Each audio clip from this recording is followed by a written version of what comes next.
The sky turned dark like ink spreading across paper, and the wind howled like a wild beast in pain, and Ethan knew he had to run faster or the storm would catch him and crush him like a bug beneath. A boot, and he had no plan, no shelter, no one to call, and no time to think. He had been walking the coast alone for days, moving from one ruined outpost to another, searching for food and shelter and signs of other humans, but the land was empty, and the air smelled wrong, and even the birds had stopped flying. The clouds above twisted in a way he had never seen before, like a giant eye, opening slowly with cold anger, and thunder rolled, not with sharp cracks, but with deep, slow growls, like something waking from sleep. He tripped on a broken tree branch and hit the wet ground hard, but he pushed himself up, ignoring the pain in his shoulder, and kept going because something deep inside him whispered that this was no normal storm, and it would not let him go if he slowed down. He passed the remains of a burnt-out transport vehicle half buried in the sand, and he glanced at the faded military logo and the claw marks that ran across the side, and he did not stop to wonder what had done it. His boots sank into soft mud as the first drops of rain began to fall, not cool and clean, but hot and thick, like spit from the mouth of something sick and alive, and he wiped his face and kept moving.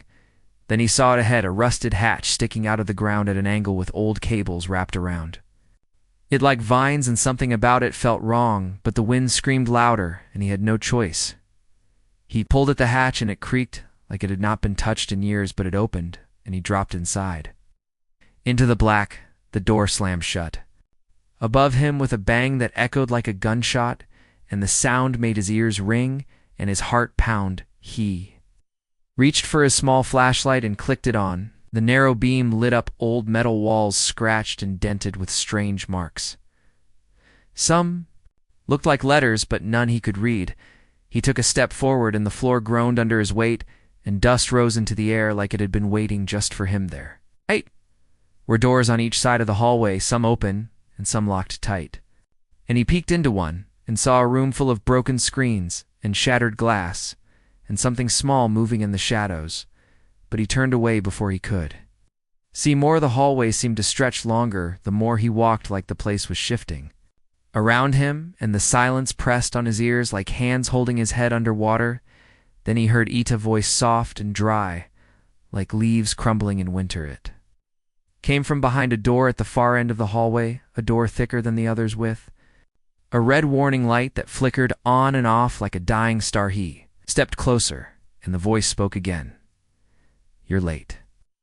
It said. Ian froze, his breath caught in his throat, but "You'll do." The voice at it sounded calm, like it had been waiting a very long time. He tried to back away, but the floor under him felt like it pulsed, like a slow heartbeat beneath the metal. He raised his flashlight and pointed it at the door, and saw marks on it, deep grooves, as if something with claws had tried to open it once and failed. He whispered to himself that this was just a storm shelter, and maybe someone had gone mad inside and was playing tricks. But the whisper came again, clearer now. So hungry, it said. Ethan turned to run back, but the lights above him flickered to life one by one, and the hallway behind him was now closed off by another steel door that had slid down without sound. He was trapped. He looked around for any kind of vent or ladder, but saw none. And then he noticed the writing on the walls, now glowing faintly with a soft green light. And it was not just writing, but symbols etched deep, and they moved like they were alive. The voice came again, almost tender this time. "I have waited it," said Ethan. Pressed his back to the wall, his heart racing so fast, he thought it might break in. Then he felt that something else was down here with him, and it was no longer just hungry, it was awake. Ethan stood frozen as the voice echoed once more in the narrow metal hallway, and the light from his flashlight trembled with his hand as he stepped backwards, slowly trying not to breathe too loud, not to make a sound that would give him away. But the thing behind the door already knew he was there, already knew too much. He turned toward the steel door that had sealed behind him, but there was no panel, no switch, no way out, and the air was heavy with dust and age and something else, something that felt wrong, like breath. On his neck, though, no one stood behind him. The voice came again, softer now, like a whisper from inside his own head, and it said, "I smell fear. I remember that smell." And Ethan looked around, trying to understand how it could speak to him. clearly without being seen, without being near. Took a step forward, then another, drawn by the voice and the quiet thrum of power humming deep inside. The bunker walls like something old, still alive, still waiting. And when he reached the thick red-marked door, he placed his hand on it, and it was warm to warm. The moment he touched it, he heard a low click, and the red light turned green, and the heavy door began to slide open with a deep grinding noise as metal scraped against metal, and cold air rushed out and hit his face like the breath of something that had not breathed in years. Inside the room was dimly lit by flickering strips of blue light running along the floor, and in the center stood a transparent chamber surrounded by cables and control panels, all cracked and dusty, and in the center of that chamber stood something tall and strange with dark skin and glowing eyes and long limbs that ended in clawed hands. Resting gently against the glass, Ethan stepped closer, eyes wide, unsure if it was real, unsure if it was alive. But the thing moved slightly, turned its head, and looked straight at him, and then it spoke again. This time not from the walls or the air, but from its mouth. "You are the first," it said, "the first to come this deep, the first to stay this long." Ethan's voice shook as he asked, "What are you?" And the creature tilted its head slowly and replied, "I was once a guardian, a voice of peace between my kind and yours, but they feared what I became." "What?" "I learned from your species, so they locked me away and forgot me here." The words hit Ethan like stones, and he looked at the chamber and the scratches on the inside like someone had once tried to escape, then changed their mind and waited for someone else to come. He asked why the storm brought him here, why the door opened for him, and the creature smiled, not with lips, but with eyes, with sadness and hunger and something deeper. "Because you are alone," it said, "and you are afraid, and that is the key." Ethan backed away now, more confused, afraid, but something about the voice felt too calm, too controlled, like it had said these words before, like it had practiced. The creature pressed one hand to the glass and said, "I do not wish to harm, I only wish to feel, to touch, to remember warmth."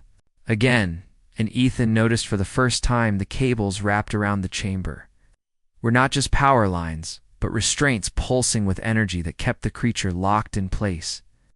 He asked how long it had been down here, and the answer came quickly. "Longer than your world has counted years, longer than your people remember stars and silence and stony thon."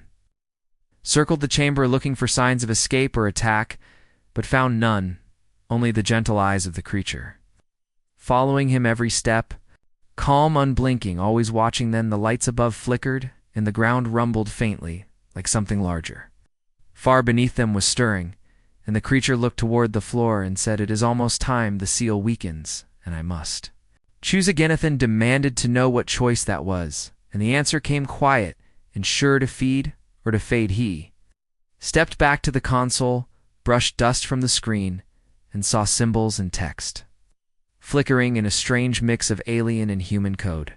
And he saw something else, a timer slowly counting down. The creature said, "I have not fed in centuries, but I remember the taste of memory, the weight of pain, the color of fear, and you carry all." Ethan's chest tightened, and he turned toward the door, but it had not reopened, and the voice said calmly, "You may leave if you choose, but not all doors open twice, and not all choices stay behind."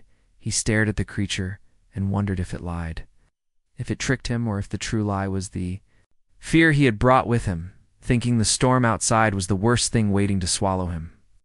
The lights flickered again, and the timer blinked once more, and the creature lowered its head as if in prayer or patience or both. And Ethan knew something below this place had started to wake up again, something bigger, something darker, something that had waited even longer than the creature in the glass, and it too was hungry.